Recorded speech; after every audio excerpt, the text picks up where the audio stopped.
Welcome to Aligned for Success podcast, where we help chiropractors create practices that truly serve their life's vision. I'm your host, Dr. Nikki, and I'm here to show you how to break free from stagnation, grow your practice, and rediscover the joy of why you became a chiropractor to begin with. Whether you're looking to boost your revenue, spend more time with family, or simply enjoy practice life again, you're in the right place. Let's align your path to success. Hello, everyone, and welcome to another episode of Aligned for Success. Today, I want to talk to you about seasons in life and seasons in your business. So seasons are a very natural part of everyday life as well as while we are going through business. So I am at a point right now where my practice has been open for it will be 10 years in September, which is absolutely crazy to think about, but also the season of life that I am in personally. I have one child. Me and my husband, Jonathan, have one girl named Hazel, and Hazel is 6.5 years old, and 6.5 is done with kindergarten, really becoming very independent. And while it's super, super sad to see just how quickly your kids grow up, it's even more sad when they just really don't need you for a whole lot anymore. They're just becoming these small, tiny adults and figuring things out for their own. With that being said, I'm also in a season where my kid needs me a whole lot less, which means that I have been able to really focus on my business more so now than I have been for the past at least 6 years, because I have been raising a child over that time. So before I had Hazel, my business was about 3 years old, and it was a very solid business, but the amount of growth that we've had over the past 6 years is honestly exponential. So when I look back, I think, wow, number one, we really have so much more time than we think before we have kids. And then you have a kid and you're like, okay, somehow I'm still getting everything done and taking care of a human. And now I'm just in a different season. So I have been in a season of raising a child for the past 6 years. And now I really feel like I'm coming out of it. And so not that I'm done raising my kid, but you know what I'm saying? She just needs me a lot less. And that gives me the capability to really focus and hone in on how I can grow my business even more. Now, when I think about growing my business, I also am thinking about long term. How am I growing my business to a point where I can actually spend more time with my kid now? Because ultimately, that's the number one thing that I want to do is I want to be able to spend at least 1 month in the summer with just me and Hazel. So because Jonathan has a real job and he works 9 to 5. So he's kind of tied to that. So me and Hazel are working on building some freedom for ourselves so that we can have some girl time. And I would just love to look back on my life and know that I got to spend a good bit of summers with my one and only child. So seasons are ever changing personally and professionally. And we need to just remember that these things are constantly changing and constantly evolving.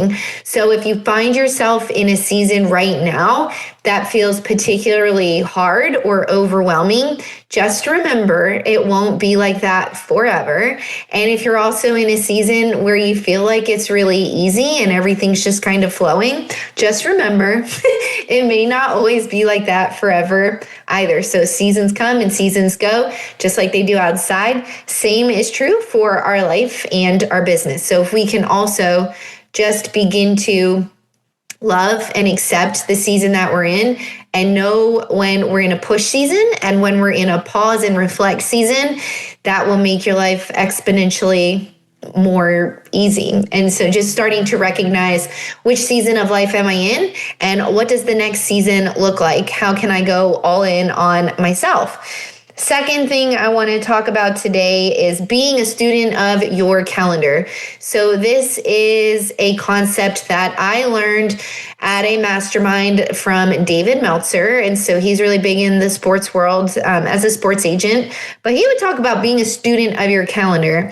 And being a student of your calendar means that you know exactly what's expected of you every single day before any surprises happen. So looking at your calendar the day before, the night before, and first thing in the morning. It's really almost embarrassing how many people at my office and in the Wealthy Practitioner that we have coaching calls with who just literally don't have a clue what's going on in their calendar. If you're running a business and you're not managing and in total control of what's happening in your calendar, you're literally never going to get to the next level. You have to know what's expected of you and show up like you're supposed to. If you find that your patients are also doing this, no showing appointments, canceling last minute, are you doing this too? So I talked a couple weeks ago about mirror, mirror.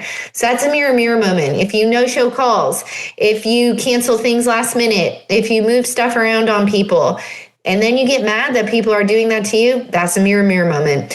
But I challenge you all to really start to hone in on your calendar. Also, if you feel like you have free time and you're just like screwing around and you're not getting stuff done that you need to get done, just think about how can I be a better steward to my calendar and be a student of it. So knowing what's expected of me and when will really help set the tone for your whole entire day. So look at your calendar, see where you have white space, see if there's anything that you need to do that you have been putting off. And I encourage you to just schedule it and get it done. The other thing too is I also like to actually schedule white space in my calendar with a little block that says catch up time, or my friend Bailey knows this. I've showed her, I had in there, you need to shower, and she made fun of me. But sometimes if your calendars are so full and busy, you need to just have that hour in there so that no one can schedule a call with you. No one can get on your calendar so you know you have time to shower, get ready for the day, etc. So I'm not saying it needs to be just completely scheduled out every single minute of the day, but don't forget to make sure that you schedule some you time in there as well to get the things done that you need to for yourself. Well, if this message resonated with any of you, please share to your social media. It would mean the world to me. And thank you again for tuning in to another episode of Align for Success. I am your host, Nikki Cottis, and I will see you next week. Thanks for tuning in to Aligned for Success. If today's episode resonated with you, please be sure to subscribe and leave a review. This helps other chiropractors find their way to practice freedom too. Remember, true success comes from when your practice aligns with your life's purpose. Until next time, I'm Dr. Nikki Cottis, reminding you that a thriving practice and a fulfilling life go hand in hand. See you next week.